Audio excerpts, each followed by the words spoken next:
I sold my condo and saved our family hotel from bankruptcy.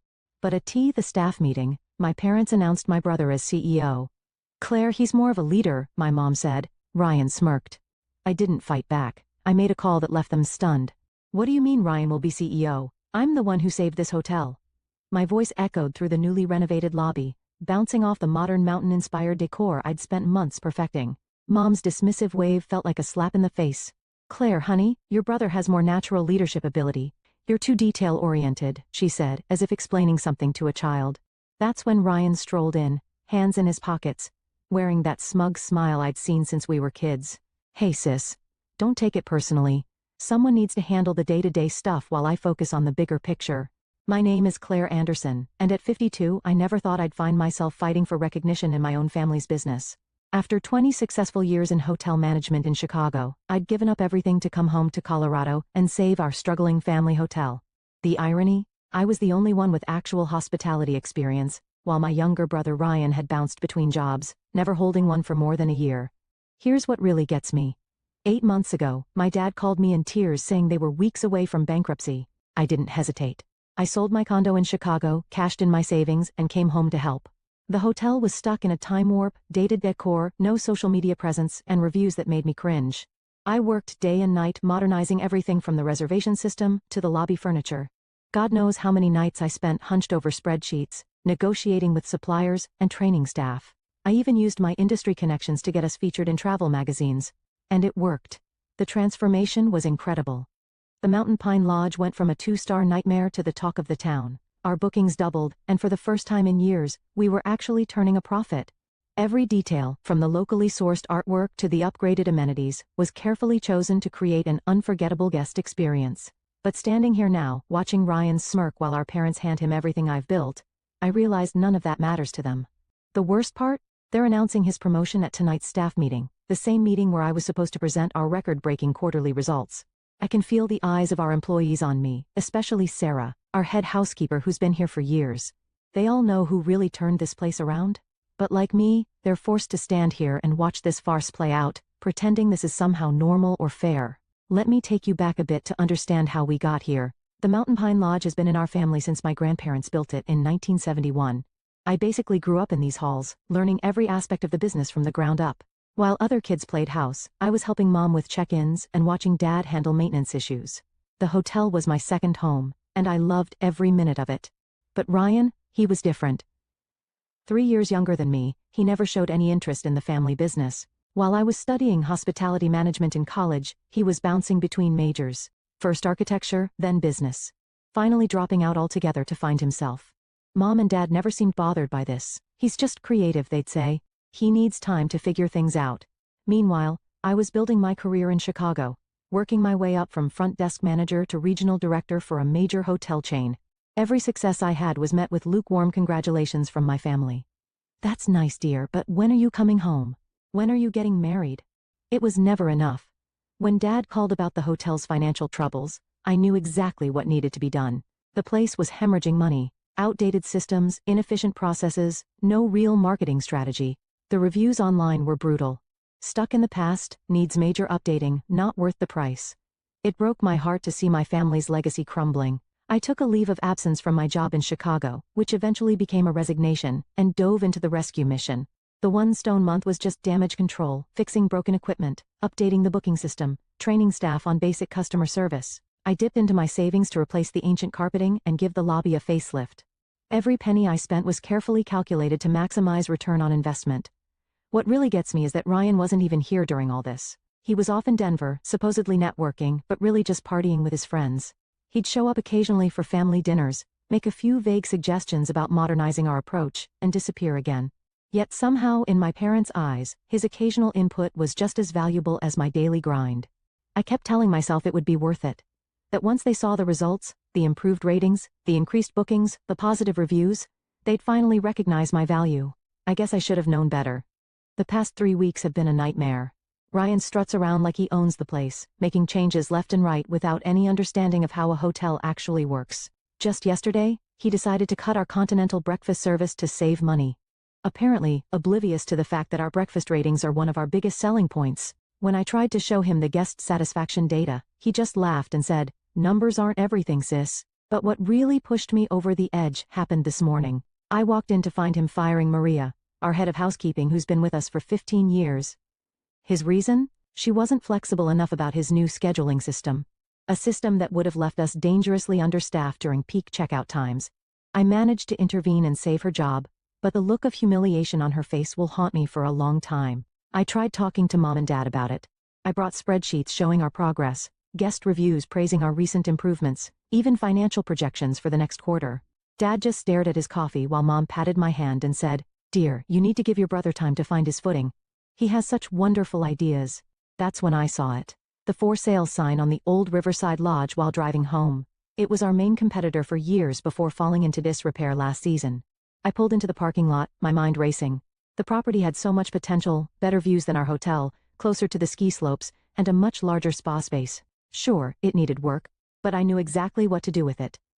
I sat in my car for almost an hour, looking at that sign and thinking about every time my parents had overlooked me in favor of Ryan. Every achievement dismissed, every suggestion second-guessed, every contribution minimized. Something inside me snapped, or maybe it finally clicked into place. I called my realtor right there in the parking lot. The owners were eager to sell, and thanks to my savings and stellar credit rating, I could make it happen. By the time I drove home, I had already scheduled a viewing for the next morning. For the first time in months, I felt energized, excited even. I wouldn't have to watch Ryan destroy everything I'd built. Instead, I would build something new, something that was completely mine. Let them see what they gave up when they chose him over me. The next few months were a whirlwind of activity. I poured everything into transforming the Riverside Lodge into something extraordinary. While Ryan was busy throwing parties at Mountain Pine Lodge, I was working with contractors, redesigning spaces, and building a team of top-tier hospitality professionals. I named it the Summit, maybe a bit on the nose, but I wanted everyone to know exactly what I was aiming for. Word got around town quickly. Some people called me spiteful for competing with my own family. Others, especially those who'd worked with me at Mountain Pine, quietly cheered me on. My parents tried guilt-tripping me at first. "How could you do this to your brother?" "To us?" Mom would ask during our increasingly rare family dinners. I just smiled and changed the subject. Meanwhile, Ryan's mismanagement was taking its toll on Mountain Pine Lodge. Their reviews started dropping. Complaints about inconsistent service, maintenance issues, even cleanliness problems. 3 longtime staff members quit within the one stone month of his leadership. I heard through the grapevine that they'd had to slash their rates just to maintain occupancy. The Summit's grand opening was exactly 6 months after that fateful day in the lobby. I'll never forget my family's faces when they walked in. Mom's tight smile barely hiding her shock, Dad's wide eyes taking in the packed house, and Ryan's barely concealed anger. The local paper was there, taking photos and interviewing guests about Aspen's newest luxury destination. "You're trying to destroy us," Ryan hissed when he cornered me by the bar. "This is a direct attack on our family."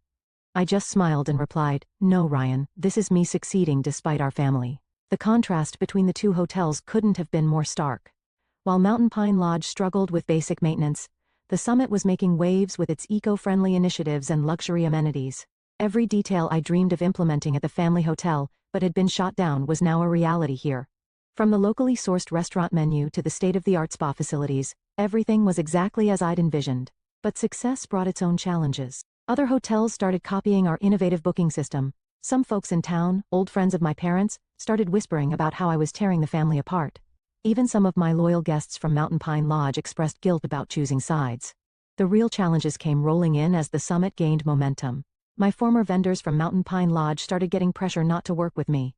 Mom had quite the social circle in town, and suddenly some longtime family friends stopped meeting me for our usual coffee dates. I even lost my spot on the local tourism board. Apparently there was a conflict of interest. But I wasn't about to let small-town politics derail everything I'd built. When local vendors hesitated, I found better ones in Denver. When the tourism board dropped me, I focused on building direct relationships with ski tour operators. Every obstacle just pushed me to be more innovative, more determined. Then came the biggest test of all. Mom and Dad showed up at my office one morning looking worried. The bank was threatening to call Mountain Pine's loans. Ryan's mismanagement had finally caught up with them. They wanted me to come back, not as CEO of course, but to help Ryan learn the ropes. "We're family," Mom pleaded. "You can't just let the hotel fail." I looked at them both sitting across from my desk in the office I'd built myself, and felt strangely calm. "I offered to help 8 months ago," I replied. "You chose Ryan, now you have to live with that choice." Dad tried a different approach. "Think about your grandfather's legacy," he said quietly. "This hotel has been in our family for generations, and I tried to preserve that legacy," I shot back. "You're the ones who handed it to someone who treats it like his personal playground." The whispers around town got nastier after that. I was the ungrateful daughter, the bitter sister, the woman who'd turn against her own family out of spite. Some days, those rumors hurt more than I'd like to admit. But every morning, I'd walk into the summit's lobby, see my vision come to life, and know I'd made the right choice. My team became my new family. Many were former Mountain Pine employees who jumped ship, tired of Ryan's chaotic management style. They understood what I was building here wasn't about revenge. It was about creating something meaningful, something we could all be proud of. The breaking point came during the annual Colorado Luxury Hotels Awards. The summit was nominated for Best New Boutique Hotel, and Mountain Pine Lodge was conspicuously absent from any category. I was sitting in the ballroom surrounded by my team when they announced our win. As I walked to the stage, I caught sight of my parents in the back of the room. They'd shown up unannounced, probably expecting to support our family hotel as they had for years. The look on their faces said everything. Mom was fighting back tears, and Dad looked like he'd aged 10 years. Ryan wasn't there. He'd stopped attending industry events months ago, claiming they were just popularity contests. But everyone in that room knew what this moment meant. The student had officially surpassed the teacher. The detail-oriented daughter had built something better than the family legacy they'd refused to entrust her with. During my acceptance speech, I thanked my team, our guests, and even mentioned Mountain Pine Lodge, where I first fell in love with hospitality. The crowd's uncomfortable shifting told me they caught my subtle dig, but it was the conversation afterward that really changed everything. A renowned travel magazine editor approached me for an interview.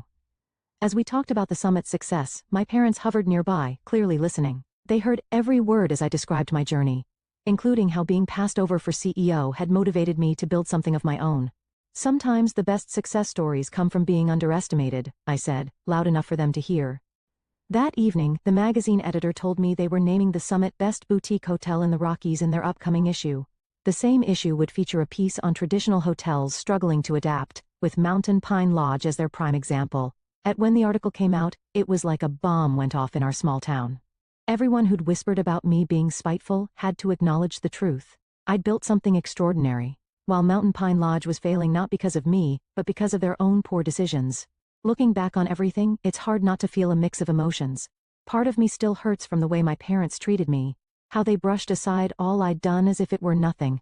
But another part of me, maybe the bigger part, feels liberated. I'm living my life on my terms, not waiting for someone else's validation. When I walk into the summit every morning, I'm reminded of what I built with my own 2 hands. The vibrant lobby buzzes with life. Guests chatting excitedly about their plans for the day.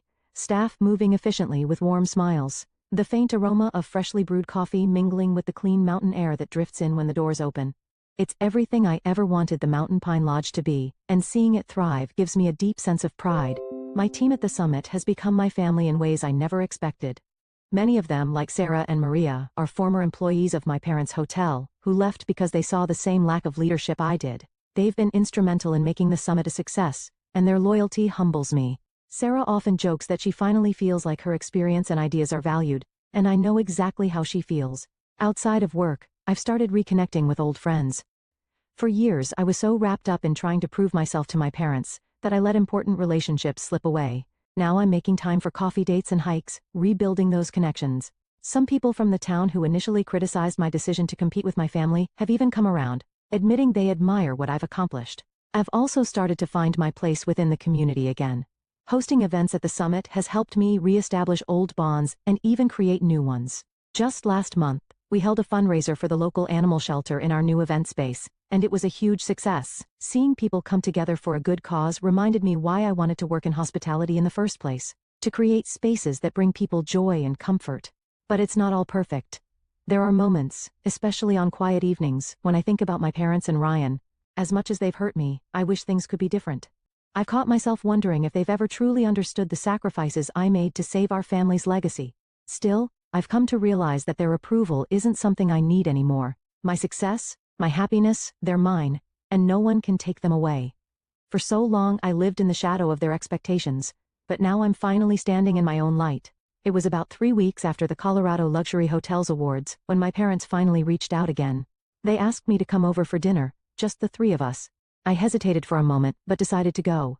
I wanted to hear what they had to say even though I wasn't holding my breath for a real apology. When I arrived at the house, the atmosphere was different.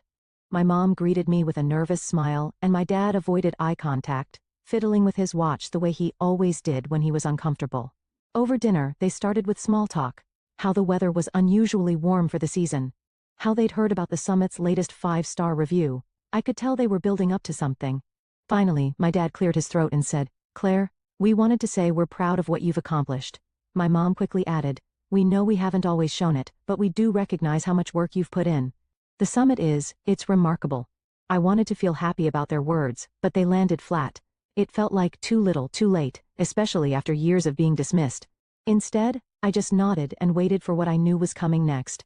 Sure enough, my mom launched into it. "Ryan's been struggling. The hotel isn't doing well, and he's in over his head. We were wondering if you could maybe guide him, help us get things back on track." For a moment, I didn't say anything. I let their words hang in the air while I looked at both of them, really looked at them. My mom with her carefully manicured nails gripping her wine glass a little too tightly, and my dad who seemed to be studying the tablecloth as if it held the answers to all their problems. "I offered to help a year ago," I finally said, my voice calm but firm.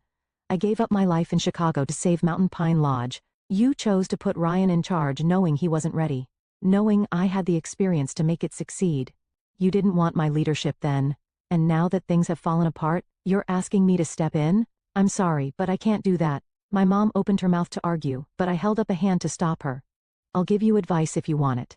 I can recommend strategies, suppliers, even training programs for the staff, but I'm not coming back to fix what Ryan has broken. That's not my responsibility anymore." They didn't know what to say. My dad finally muttered something about understanding my position, but the disappointment on his face was clear. My mom looked like she wanted to argue more, but for once, she didn't push it. Driving home that night, I felt lighter than I had in years. Setting those boundaries wasn't easy, but it was necessary. I wasn't bending over backward to make my parents happy, or cleaning up Ryan's messes. I was choosing myself, my happiness, and my future. Over the next few weeks, I noticed a shift in how I carried myself. Saying no to my parents gave me the confidence to enforce boundaries in other areas of my life too. I stopped over-explaining my decisions to people, whether it was about work or personal choices. I became more comfortable letting go of relationships that no longer served me, instead focusing on the ones that brought me joy and support. At the summit, we hit new milestones. Our occupancy rates were the highest in the region, and we started receiving inquiries from other boutique hotel owners, asking for consulting advice. My parents' hotel, meanwhile, continued to decline, though I did hear they finally hired a professional hospitality consultant to try to turn things around. Ryan and I barely spoke, and I was okay with that. He didn't apologize or acknowledge what had happened, but I no longer needed him to. His bitterness was his burden to carry, not mine. The summit had become a reflection of everything I'd worked for, my resilience, my vision, my independence, and as it flourished, so did I. Standing in the lobby of the summit one morning, I watched as the sunlight poured through the floor-to-ceiling windows, casting a warm glow over the modern decor I'd designed. A family walked past, laughing as they planned their day, while one of my staff expertly handed a couple their itinerary for a scenic snowshoe hike. It hit me in that moment how far I had come, not just professionally, but personally. For years I'd measured my worth by my parents' approval, by their ability to see and acknowledge my contributions. But now I realized I didn't need that anymore. What I had built here wasn't just a hotel. It was a testament to my resilience, my creativity, and my ability to thrive despite the challenges thrown my way. The journey had been hard. Letting go of the hope that my family would change was painful, but it also freed me. I no longer felt tied to the weight of their expectations or their dismissal. Instead, I felt proud of what I had created, proud of the team I'd cultivated, and proud of the life I was living. I wasn't just surviving, I was thriving. The Regional Hospitality Award ceremony was the kind of event I used to dream about attending. The room was buzzing with excitement, filled with industry leaders, journalists, and hotel owners from across the state. As the announcer began to list the nominees for Boutique Hotel of the Year, I caught a glimpse of my mom and dad seated toward the back of the room. Their faces were unreadable, but I could sense the weight of what this moment meant to all of us. When the summit was announced as the winner, the room erupted into applause. My team cheered as I walked to the stage, my heart pounding. As I accepted the award, I glanced at my parents. My dad gave me a small nod, and my mom's eyes glistened with unshed tears. It wasn't quite an apology, but it was acknowledgement, something I'd long since stopped expecting, but still appreciated in its own way. After the ceremony, I joined my team in celebrating. My parents didn't approach me, and I didn't go to them. This was my moment, and I wanted to share it with the people who had helped me achieve it. I felt truly free. Free from the need for their approval. Free from the shadows of their choices. Success wasn't about proving them wrong anymore. It was about proving to myself that I was capable, deserving, and enough. And as I raised a glass with my team that night, I knew I'd finally found peace.